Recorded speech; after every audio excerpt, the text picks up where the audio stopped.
Yeah, please present. Nilakshi?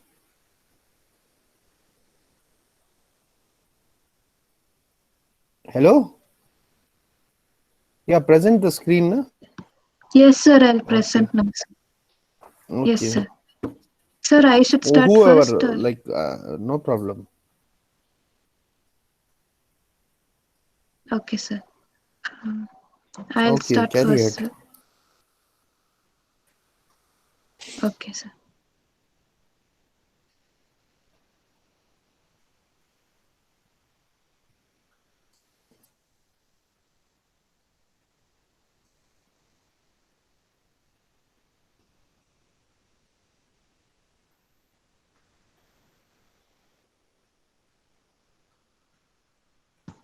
Sir, can you see the screen, sir? Yeah, yeah, you can see.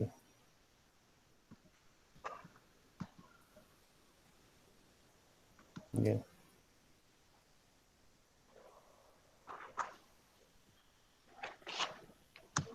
Good morning. Today I'm going to speak on cooling of transformer tubes. First of all, the cooling is done. Um, first, the transformer is a static device which converts energy at one voltage level to another voltage level. So during this process, we know that there will be some losses. So these losses appears as heat losses. To reduce this heat losses, this cooling process is done. Next slide. There are two types of cooling of transformers, that is air coolant and oil coolant. So now in this type of thing, there are two types of coolant transformers. They are dry type transformers and oil immersed transformers. In dry type transformers, the heat is generated across the core and windings from the outer surface of the windings, and it is released to the surrounding air through convection. And now oil immersed transformer. In this, the heat is produced inside the core and windings across the surfaces, and the heat is transferred by oil to the walls of the tank. The heat is then actually transferred to tank walls to the surroundings through radiation and convection. Now, the methods of cooling of transformers. There are many methods of cooling of transformers. In dry type transformers, we have air natural and air blast. Then in oil immersed, we have oil natural, oil natural air forced, oil natural water forced, forced circulation of oil forced air natural, and air forced oil forced air forced, and oil forced water forced. First, I'm going to talk about air natural. In this method, this uses ambient air as cooling medium. The natural circulation of surrounding air is utilized to carry away the heat generated by natural convection. And in this method, the cooling is done for the smaller output transformer rating of about 1.5 MVA. Next, air blast.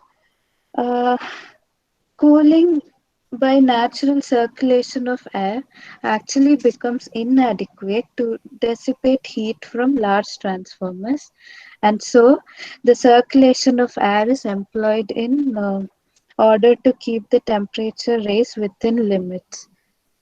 This method is used for transformer rating up to 15 MVA. This is oil natural.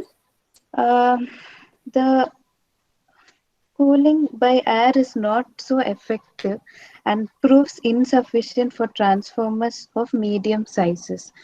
Uh, for the transformers that are immersed in oil, the heat is generated in cores and windings and is passed on to oil conduction. Oil in contact with heated parts raises its place and is taken by cool oil away to the ambient air.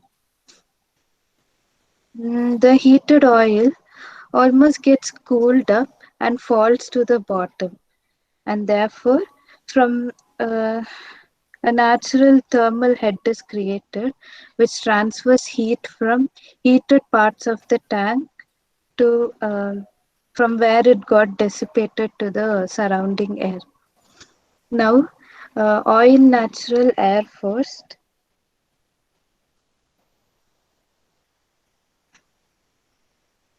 Uh,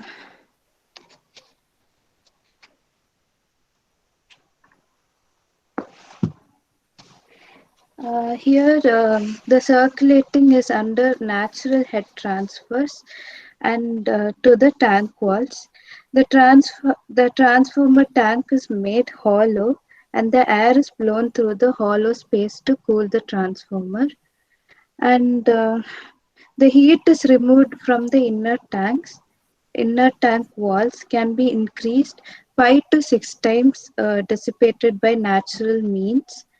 And however, the normal way of cooling transformers by air blast is to use radiator banks, corrugated or elliptical tubes separated the transformer tank and cooled by air blast with fans. Now oil natural water first. Uh,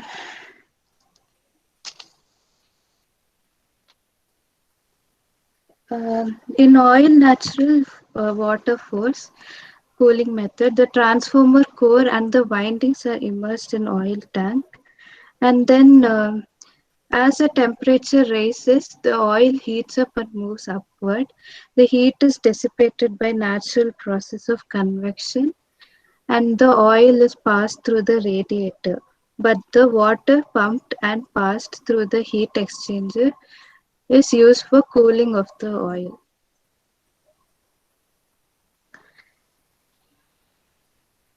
Next is forced circulation of oil.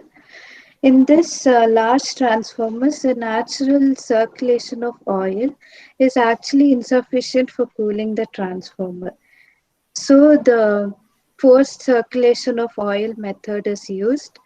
The oil circulated by motor is driven from top of the transformer tank to an external cooling plant where the oil is cooled. Uh, Next is oil forced, air forced. In this method, the oil is cooled in external heat exchangers using air blast produced by fans. And therefore, the mixed cooling conditions are used. Uh, it is like they are used. The transformer working with oil natural, air natural conditions is up to 50% of rating, and oil forced air force condition at higher loads. Now oil forced water forced. In this method, the heated oil is cooled in a water heat exchanger and the pressure is kept higher than that of the water, and therefore any leakage that occurs is from oil to water. And um, the use of water as a coolant is common at generating stations, particularly at hydroelectric stations. And this transformers with a capacity up to 10 megavolt ampere have a cooling radiator system with natural cooling. The forced oil and air circulation method is usual One for transformer of capacity is 30 megavolt ampere. Uh, Thank you. Afsa, you will give. Okay, it was a very good presentation. Thank you, sir. Okay, nice. So now, Afsa, yeah.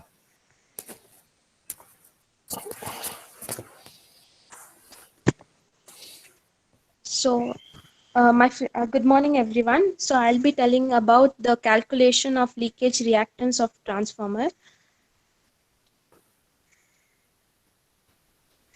Uh, Firstly, I'll talk about the reactance calculation. The reactance of a windings primarily involves the estimation of the leakage flux. Here are the useful flux. Useful flux means the flux that links with both primary and the secondary windings, and it is responsible for transferring the energy electromagnetically from primary to secondary side. Then leakage flux, the flux that links only with the primary or secondary side and is responsible in imparting the inductance to the winding is called the leakage flux. Then is the reactance. Here a leakage reactance XL equal to 2 pi FL into inductance, where inductance is flux linkage by current. Then flux linkage equal to flux into number of turns. Flux equal to mmf or ampere turn per reluctance, which can be written as ampere turn into permeance. As we know, permeance equal to 1 by reluctance, which is equal to A into mu naught mu r by L, where here A is the area over which flux is established, and L is the length of the flux path. Next slide. If XP and XS are the leakage reactance of primary and secondary winding, then the total linkage reactance of transformer referred to primary side is XP equal to XP plus XS dash, which is equal to XP plus XS TP by TS the whole square. Similarly, if you see the leakage reactance of transformer referred to secondary winding, that is secondary reluctance equal to XP dash plus XS equal to XP into TS by TP the whole square plus XS. So I'll be telling the leakage reactance of core type transformer with concentric primary side and secondary winding of equal height or length. Uh, Before starting, here are some assumptions need to be taken. First is the effect of magnetizing current is neglected, and reluctance and the effect of saturation of iron is also neglected. All the MMF is assumed to be used to overcome the reluctance of coil height. Leakage flux distribution in coil and the space between the primary and secondary coil is assumed to be parallel to the leg axis. Equal axial length for both primary and secondary windings. The flux paths are parallel to the winding along the axial height. Here total MMF equal to IPTP equal to IS into TS, and both the windings, the length of the mean turn of both the So, winding is equal. Afsa, their IPTP should be equal to IS into TS. That you missed. Your written is equal to I. Oh yes, sir. Huh? I Okay, no problem. Carried. That is equal to total MMF because the transformer is a constant flux machine. So this MMF of the primary and the secondary would remain same. So that's what MMF TP is MMF. Okay, carry ahead, no problem. That equation is IPTP should be equal to ISTS because okay, ampere turns cannot be equal to current. Okay, carry ahead. next slide. Hmm. Yeah. So here BP and BS are radial depth of primary and secondary winding. TP and TS is number of primary and secondary turns per phase of three-phase transformer. IP and IS is primary and secondary currents per phase for three-phase transformer. And LMTP or LMTS, the mean length of turns of primary or secondary windings. LMT is the mean length of primary and secondary winding considered together. L0 is the mean circumference of the insulation portion, or it is a depth or the both between the primary and secondary windings.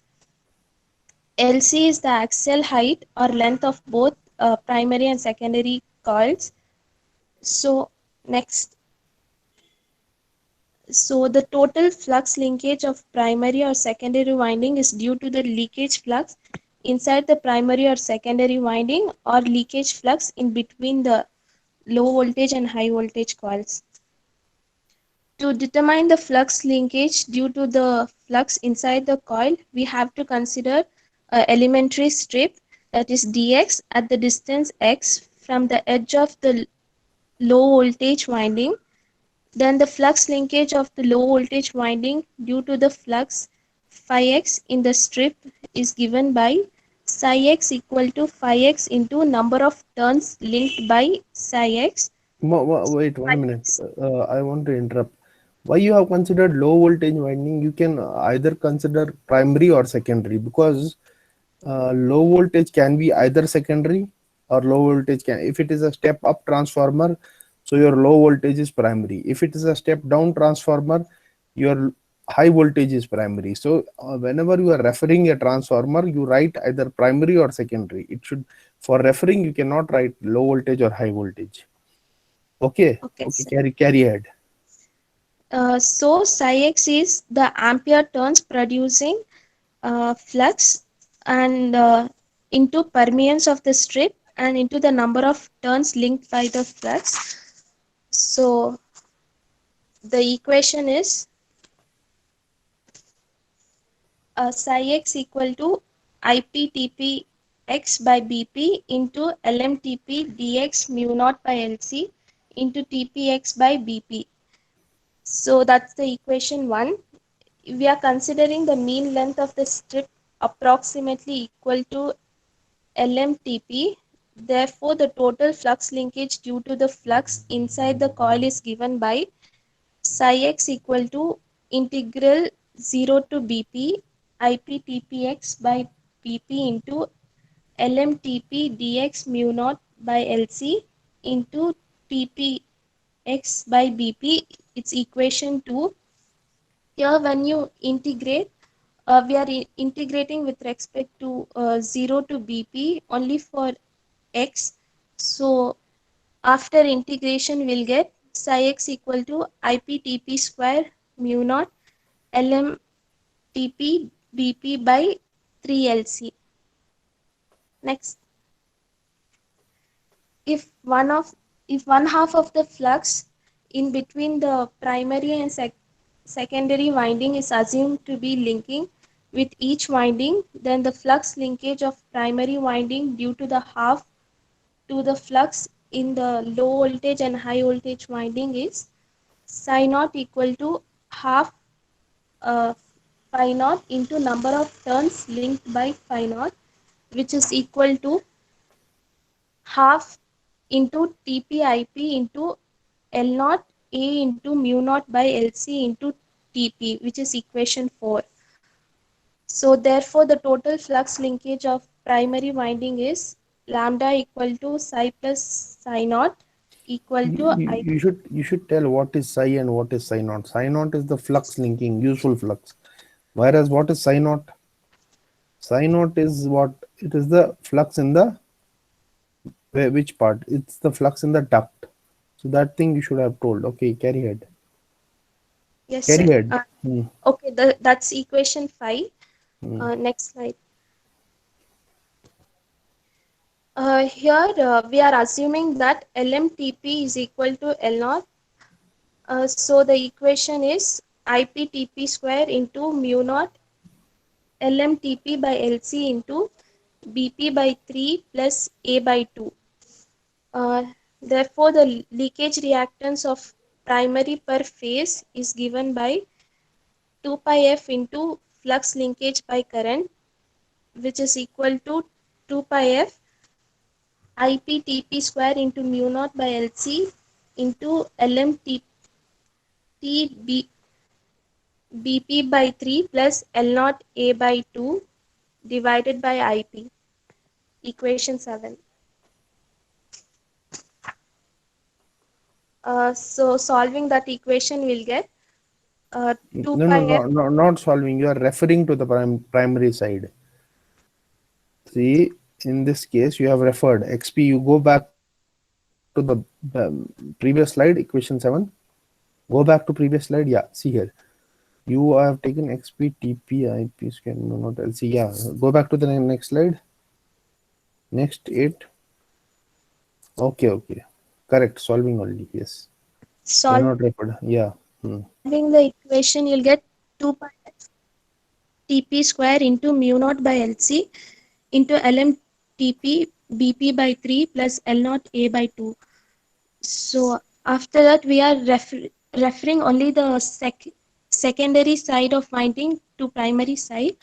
So XP equal to 2 pi F mu naught T1 square LMT by LC into A plus B1 plus B2 by 3. Therefore, the leakage reactance of secondary per phase is XS equal to 2 pi F mu naught TS square LMTP by LC into A plus B1 plus B2 by 3, and the uh, total reactance of the transformer referred to primary side is 2 pi F mu naught TP square LMT by LC into A plus BP plus BS by 3. Equation 11. That's all, sir. You go back to the previous slide. Previous slide. You see over here. No. Equation 8. Next slide. Here you see you have taken this common. This equation 9. How you have wrote? If you take LMTP outside, LC outside, no problem, because LMTP is equal to L naught. Then A by 2 will come here. Okay. And then again, if you are taking the two outside, so this equation you have to like explain me how you got this equation from 8 from 9. Equation 8 from 9, you please consider this, read this, how it has come. Otherwise it was very nicely presented, very presented, but you have to tell what you have taken from where this B1 and B2 suddenly came.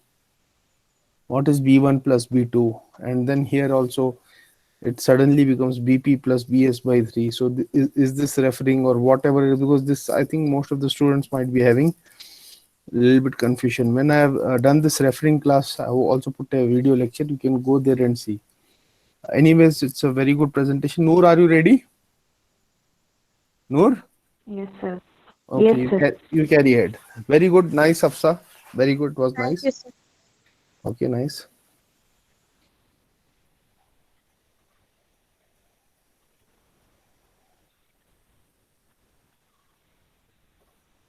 Good morning, everybody. So today I'm going to present the topic on voltage regulation. Firstly, I would like to talk about the definition of voltage regulation. When a transformer is loaded with constant supply voltage, the change in terminal voltage from no load to full load with respect to no load voltage is called as voltage regulation of a transformer, depending upon the load and as well as the power factor. This is how a voltage regulation can be defined. One Next second. slide. One second. I have. What Yes, you sir. said is when a transformer, you go back to the first slide. See, when a transformer is loaded with constant supply voltage, means what? When a transformer is loaded till its rated voltage. Constant supply, not Okay. constant. It is the rate. For example, a transformer's rated voltage is 220 volt. If it is loaded till 220 volt by a variac, then the change in terminal voltage, then there will be change in terminal voltage. That would be in the sending end. Also, there would be change in voltage. There would be drop. How how the drop would be there? See, basically what you will do is, essentially you will keep the no load voltage 220. Then you will put load on the Okay. transformer. Load, it can be a resistive load, by bulb load or something, so that rated current gets established. And when the rated current is getting established, what will happen? Both this voltage will drop on the primary side and the secondary side will drop. Then with the variac, again you have to bring it to a constant supply. Okay, so that makes, when you are performing an experiment on voltage regulation, if you give this definition, what people will do is that after the load has been put, they will not make that voltage again constant, and then the answer they will get is wrong. Okay, carry ahead. Carry ahead. Nice. Carry ahead. Okay, sir. Noor. So the next slide is about the important terms which comes under voltage regulation. Voltage regulation can be calculated from two sides, that is secondary side and as well as primary side. First term is constant, like what has to be kept constant. And the secondary side also, the supply voltage should be constant, and then the primary side also, the supply voltage should be constant. The second term is no load terminal voltage. So it can be represented as E2 for secondary side and V1 under primary side. The third term is the full load terminal voltage. So under secondary side it is represented as V2, and under primary side it is represented as E1. So the third slide is about the formula to calculate the voltage regulation. Voltage regulation of secondary side transformer can be calculated as, it can be given as percentage voltage regulation for secondary side, that is equal to E2 minus V2 divided by E2 into 100. This is for the secondary side of a transformer. Now the voltage regulation of primary side transformer, that can be calculated as percentage VR, that is on the primary side, which is equal to V1 minus E1 divided by V1 into 100. So this is the formula to calculate the voltage regulation on the primary side. Thank you. Okay. Okay, only this much you have done. Okay, nice. So what, Yes, sir. yeah, no problem. So we will, we have still 20 minutes. So let's go for the next topic. That would be your three-phase induction motor. So in the transformer, as far the syllabus is concerned, what I see is that almost I have covered everything. So anything is left, if you can, I don't know, numericals also we did. So let's start a new topic today. That would be an induction motor. So what is this? Give access and where is that board here? Board game. Yes. So in today's topic, we'll be studying about the three-phase induction motor. What are the properties that are involved in three-phase induction motor? So as far as the induction motor is concerned, so what comes to your mind in an induction motor? Like the DC machine, an induction motor is a rotating motor. So an induction motor has rotating parts. The rotating parts of the induction motor are, what are the rotating parts? Yeah, Ratika or Nilakshi, what are the rotating parts? Yeah, Chaitra, Jyoti, anyone? What are the rotating parts? The rotating part of an induction motor is the rotor itself. So an induction motor is basically a singly fed machine. Singly fed machine means we are giving supply to the stator of the induction motor. And when we are giving supply to the stator of a three-phase induction motor, what happens is that there is an establishment of magnetic field, and this magnetic field is rotating in nature. And there is a relative motion between, and this magnetic field, due to the process of mutual induction, what it does is it creates a magnetic field between the stator and the rotor. So there is a relative motion between the stator and the rotor. So this relative motion, what happens is that because of this relative motion, there is a motion or rotation of the induction motor. So what happens is that there is a slip distance between the induction motor, that is there is a relative speed between the induction motor. So the slip is that there is an establishment of a magnetic field. The establishment of the magnetic field happens between the rotor as well as the between the rotor and as well as the where, tell me, between the rotor and the stator. So now I'll be presenting my this thing. Present now. Present now a window.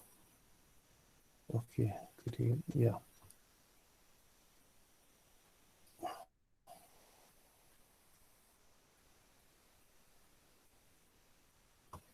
So you are able to see my this what I call zoom in. Okay.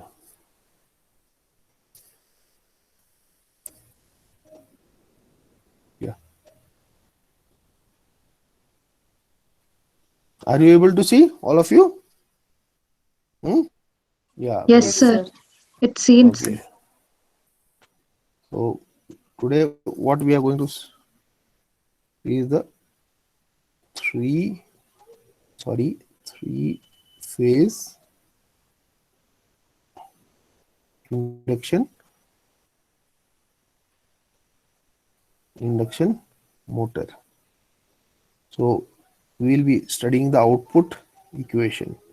So as far the output equation of a three-phase induction motor is concerned, so what are the points that are like important for any output equation?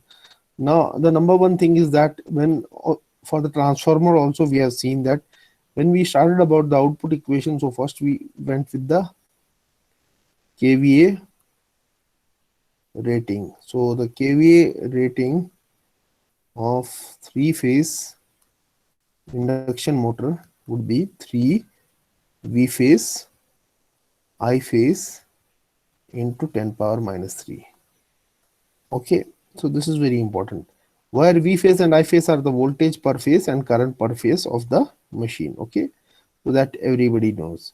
Also we know that this, if this be my equation 1, also we know what we know what is our V phase. How can we write our V phase? V phase can be written as 4.44 F by T phase into kW. So this is for the induction motor voltage and the frequency of the induction motor, okay, or the rated speed of the induction motor. Here see, we can write ns is equal to 120 F by P, or in other terms F would be equal to PNS by 120. Now if small n we are taking, we saw that small n was ns by 60. In that case it would be Pn by 2. F would be equal to Pn by 2. So this on one side we'll keep, okay, for your understanding. So now from this we can say that where, see here, where ns is the synchronous speed in this is in rotation per second. Okay, whereas ns, capital Ns, is the synchronous speed in rpm. Okay, this will follow same thing. Okay, p is what? P is the number of poles. Okay, and phi is what? Phi is flux per pole. T phase is your is the number of turns per phase. number of turns per phase, whereas your Kw is the winding factor. Kw is equal to winding factor. Winding factor. Winding factor. And this winding factor Kw is also given as Kd into Kp, where Kd is what? Kd is distribution factor and Kp is pitch factor. Okay, this is pitch factor and the above term is distribution factor. So these are the terms, the maximum it can go. Okay, so now when we have to go for the three-phase induction motor, we saw the voltage equation V phase here. So we can substitute this V phase equation over here, this equation over here, V phase T phase Kw, in this particular equation here. Instead of this, we can write 3, instead of V phase, we can write 3 into 4.44 Fi T phase Kw into I phase in 10 power minus 3. So if this is equation 1, this is equation 2. So by substituting equation 2 in 1, substitute 2 in 1, equation 2 in 1, we'll have an equation. So what equation we are going to have while substituting 2 in 1? So we'll get this equation as kVA rating. kVA rating equation will change. This kVA we can write this would be equal to 3 into 4.44 Fi T phase Kw I phase in 10 power minus 3. So this is the equation what we saw, okay, by substitution. Now there are the terms in the DC also which we have learned. This is called the specific magnetic loading. So the specific magnetic loading. So the specific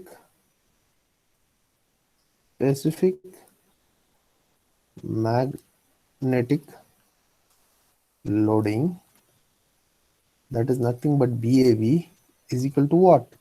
Is equal to total flux in the air gap. This is basically total flux in air gap divided by what? Divided by area of flux path in the air gap. Area of flux path in air gap.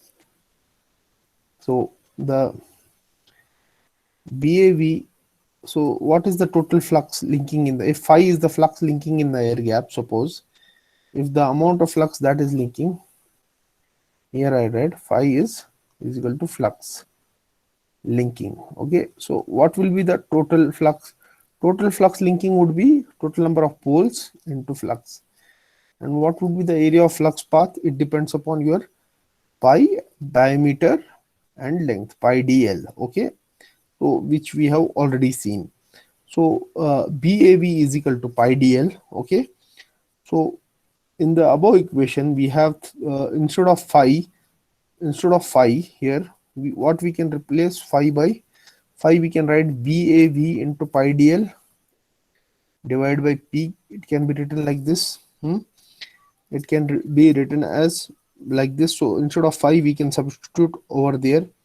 And F also we saw that instead of F we can write, instead of F we can write, if you are taking this NS P by 2 we can write instead of F. So in the equation we have F here. So what happened?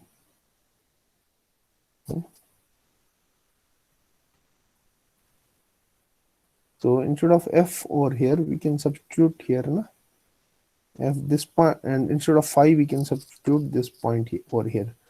So we can substitute these values over here.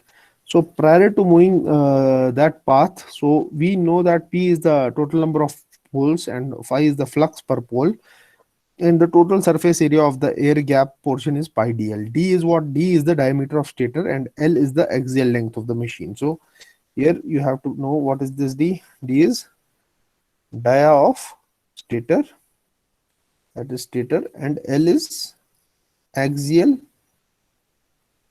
length of machine.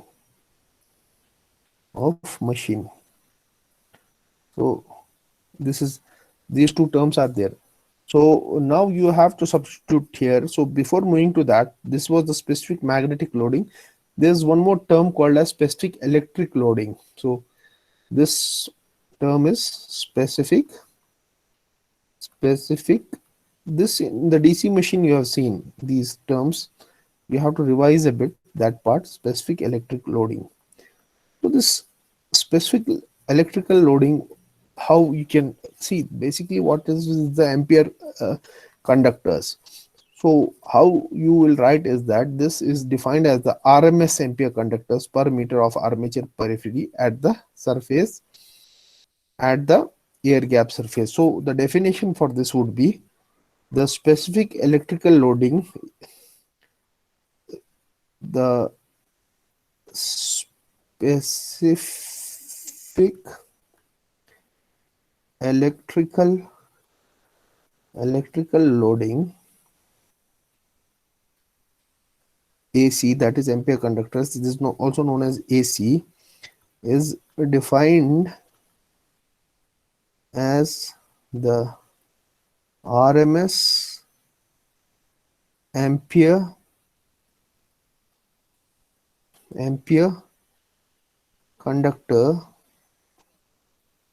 conductor per meter of I'm like writing like this, per meter, you understand, because there is per meter of armature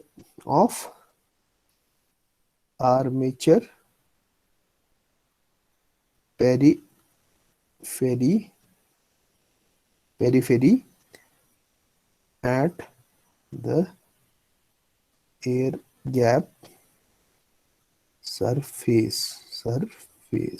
Okay, so this is now you wrote this term.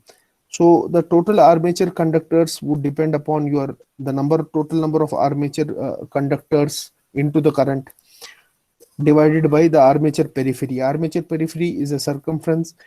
You can write circumference of a circle is 2 pi r or pi d.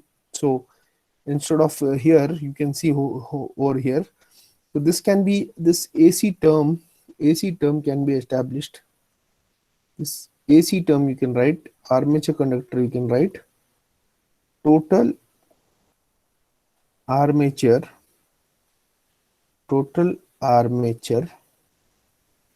conductors divided by what? Divided by armature periphery. Armature periphery at the air gap. So this would be equal to, see, as far as this is for 3 phase, so it will be 3 into I phase into total number of conductors. Z gives you total number of conductors, and for this it would be pi d. So you can write, this is your AC. You can write your AC in terms of these terms if you want to introduce the number of turns. See, basically your Z, I already told, is 2i's the number of turns, so 2 phase. So if you want to introduce this 3 into I phase, instead of Z you will write 2i's into T phase into pi d. Z already in the DC machine, the total number of conductors, see, because 2 turns will form 1 conductor, so the total number of turns would be equal to 2i's. Total number of conductors would be equal to 2i's the number of turns, because 2 turns, basically it is like this. So this portion over here,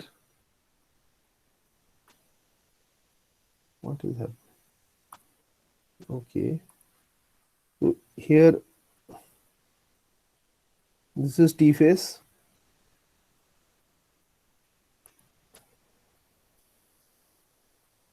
This is T phase. Whereas the entire dimension is equal to Z. So T phase is equal to, this is equal to twice T phase.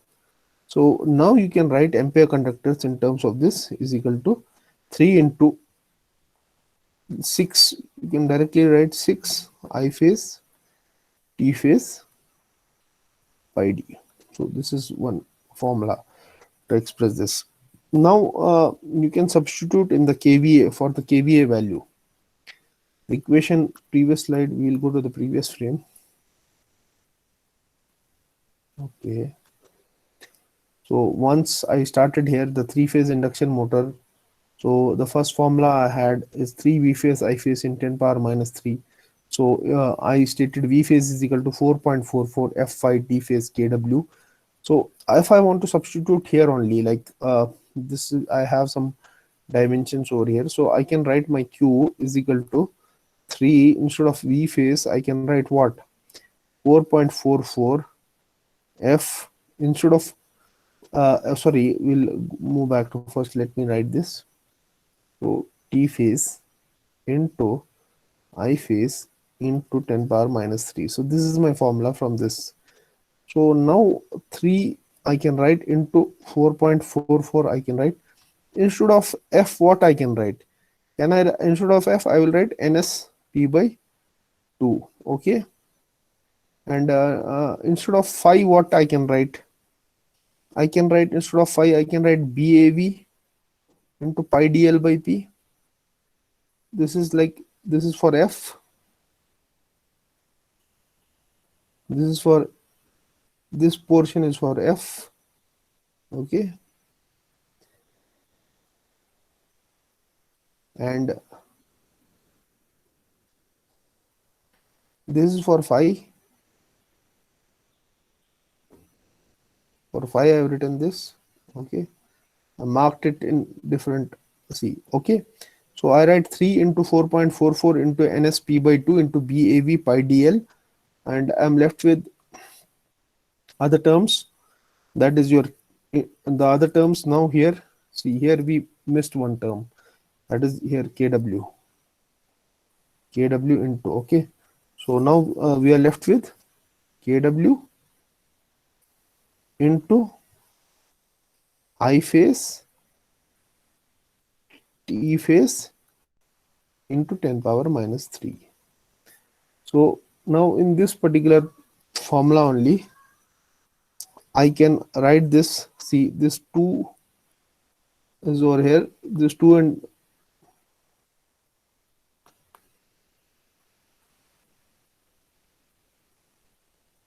this 2 and this 2.22 will get cancelled. This will become 2.22.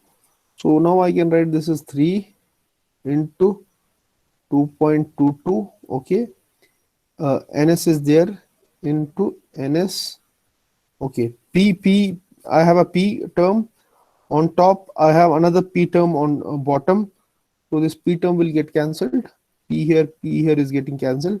So I'm left with NS, and I have BAV. Okay. Into BAV into pi dl, BAV into pi dl. So I just now I saw BAV into, see, pi dl. I have BAV pi dl, BAV pi dl into what I can write? Into KW into I phase into T phase into 10 power, here I'll write 10 power minus 3. So the equation what I got is from here only I am showing you.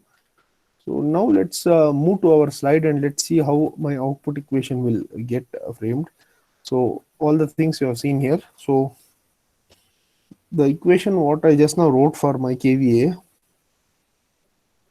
was equal to C, it was equal to 3 into 2.22 into NS into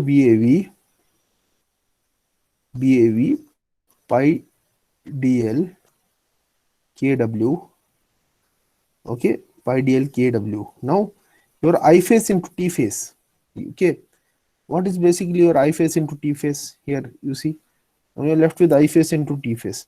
So just now Nilakshini also told I phase into is nothing but as ampere conductors. This is nothing but as ampere conductor. So what is the value of ampere conductors which we got?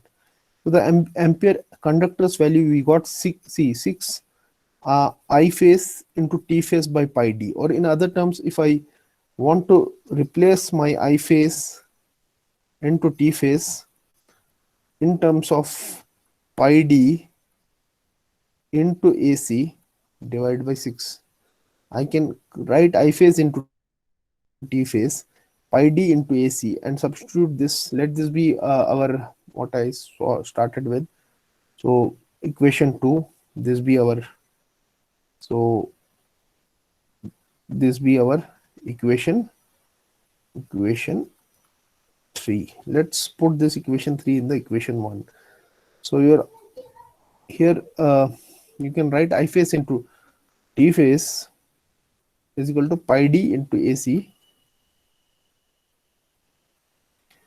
So here I phase into T phase, instead of I phase into T phase, pi d ls, same thing will come. Instead of I phase into T phase, you can write what? Tell me. You can write this equation. Why it's moving slowly? Okay. You can write pi d into AC by 6. So pi d into AC by 6. So here 3 ones are 3, 2s are 2 ones are, this will become 1.11. So you are left with 1.11. Okay, you have pi d over here, you have 1 ns into BAV into pi over here. So pi into pi will become pi square. You have kW value, you have BAV, you have AC, and you have into 10 power minus 3. These terms will keep aside, and another terms you left are, the other terms left are ns. Okay, you have a d over here and you have a d, or this is pi capital D, sorry, you have a d over here, this becomes d square. You have a pi d ls, so this becomes d square l and ns into 10 power minus 3. So specific electrical loading you cannot change. Ampere conductors in the beginning only. That window factor also, sorry, this is not window factor, winding factor also you cannot change, and magnetic thing also you cannot change. So this term is a constant term. So this term 1.11 pi square kW BAV AC in 10 power minus 3 is a constant term, and this term is called as, here this term is called as C naught, and you can write the final Q equation in terms of C naught d square L ns. This is the C naught term here. This is the C naught term over here. So this 10 power minus 3 will not come. That's a mistake over here. Yeah, we have taken that inside. So this is the 1.11 pi square kW PAV AC in 10 power minus 3 is nothing but as, tell me, nothing but as C naught, and you have this equation Q is equal to C naught d square lns. So this is your KVA. So KVA is equal to C naught d square lns. So where this is the dia of the stator and this is the axial length of the machine. Ns is the synchronous speed in rotation per second, and this is the KVA. This is the KVA rating. Okay. So now if you have to express this in other terms, like KVA in terms of HP, so how you will express KVA in terms of HP? So KVA in terms of HP, you can express KVA is equal to HP into 0.746. Some books are taking 735 also. So I have to assume efficiency into cos phi. So this kVA can be expressed like this also, or in kilowatts if you have to express kVA. So in kilowatts also you can express, or sorry, kVA in kilowatts. kVA is equal to kilowatt. Basically, this is HP into 0.746. So this HP into 0.746 is nothing but as kilowatt. So we are trying to express this in terms of kilowatt. So kilowatt, it would be kilowatt efficiency into cos phi. Okay, you're getting my point. Other terms also you can write your d square L. You can write like this also. If you want to express your d square L, you can write kVA divided by your C naught and NS. So these equations you followed. Any doubt is there anywhere? Please let me know. Ratika, Yes, are you sir. following? Yes, sir. It is much better. You are able to understand with the whiteboard Yes, sir. compared to that YouTube. So what was that? So the mobile and all. It is much better, right? Yes, Some sir. problem is there, please let me know. Means if you are facing some difficulty, please let me know, because the earlier I correct it, it becomes nice for you and nice for me also. So I'll explain it one more time.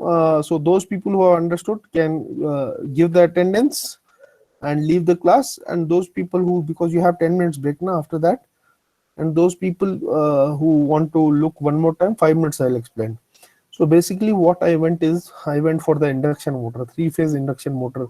So the induction motor kVA rating of the induction motor, here the kVA rating of the induction motor, I wrote the kVA 3 V phase I phase into 10 power minus 3. So the value of V phase, we know that V phase in the transformer also I showed you. The only difference in the transformer and the induction motor was there was no kW in case of a transformer, but here we have kW in voltage. That kW in transformer is a window space factor. Here it is in the voltage. It's a, don't confuse, it's a winding factor, which is the kW is basically the distribution factor into pitch factor, which you have studied in the previous classes also. 4.44 into F phi T phi into kW. So now what I do is that F I can express in terms of, if I'm taking RPS, I can write Pn by 2. So here instead of F, I'll substitute Pn by 2. The flux phi, I replace it with the specific magnetic loading. So that is BAV is equal to P, flux is equal to BAV is equal to P phi by pi dl. So instead of phi, and then when I'm substituting this equation, here I'm writing 3 into 4.44 F phi T phase kW into I phase 10 power minus 3. Instead of F, I'm writing ns by p by 2. Instead of phi, I'm writing BAV by pi dl divided by p. And now the other values are there. kW is as it is. Instead of I phase by T phase, I'm writing it in terms of ampere conductors. So that we'll see. See here also, I've given you the explanation.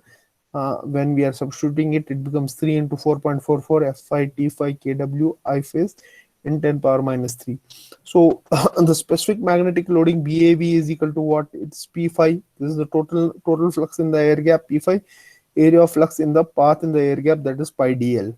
So specific electrical loading is equal to the specific electrical loading of ampere. Now this is the magnetic loading. This is the electrical loading. Though the specific electrical loading, how I define it, is the total armature conductor. So the total armature conductors is 3 I phase into Z into armature periphery at the air gap. So the periphery is pi d, and Z, the number of turns, is equal to twice the number of turns per phase. Total number of conductors is twice 2 into number of turns. So you get 3 into I phase into 2 into T phase pi d. So you get 6 I phase into T phase pi d. So T phase I phase is equal to pi d into AC by, so you get this pi d into AC by 6. You are replacing this here, pi d into AC by 6. So pi d into AC by 6, here you have 3 into 2.2.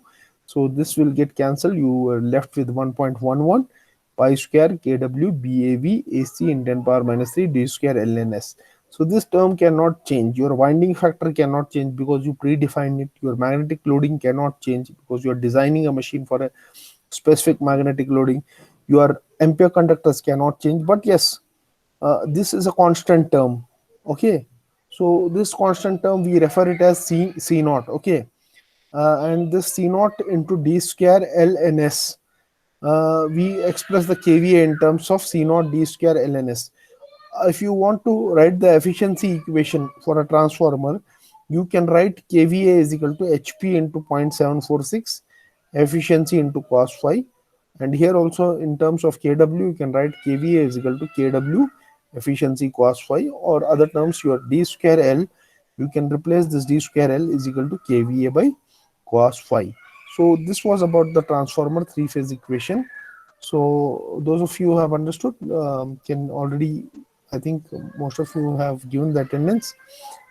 So any doubt anywhere you are having? Chiranjeevi, Bhimashankar, Dhanush Kumar, Jyoti, Chaitra? Any doubt you are having? Chiranjeevi?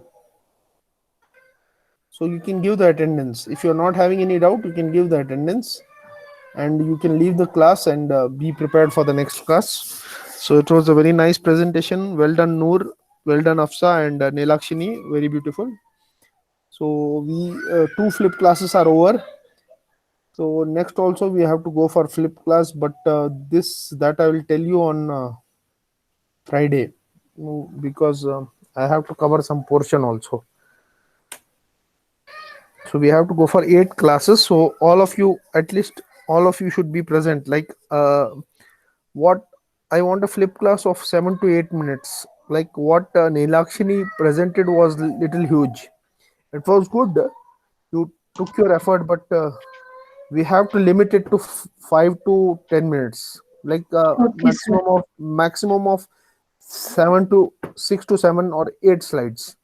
Whatever you did was very good. It was a very good effort. That's why I did not intervene, because you have put Thank you, sir. in a lot of effort, and it was showing. So if today's class I have to judge, I have to give you full marks. Second is Afsa, third I will give to Noor. So Thank you, sir. no judgments at all. But the thing is that to those people who have put effort, I'm not giving you a medal in the flip class or not. It is, but as a judge, if if a common person is seeing, he will also rate. Though Afsa produced a lot of effort, there was little bit errors in her this thing. What you say, you correct those things, because the purpose of the flip class is to make you learn. It helps you. The flip, Afsa, Yes, sir. did you understand now the reactance calculation little bit after preparing for it for the flip class? It Yes, improved. sir. So Yes, sir. definitely it improves. Huh? Yes, sir. Because I got. when you are teaching, you learn. When you teach to someone, then only you learn. When you learn for yourself, you don't learn. When you teach to someone, 3-4 people are watching, an expert is watching, he can comment where you are wrong, where you are right. So he gets to know. That's why the flip class in our college they have introduced. Okay. So thank you very much. So all of you have given the attendance. Yes, sir. Okay, then we'll stop recording first. And okay. And you can join the next class.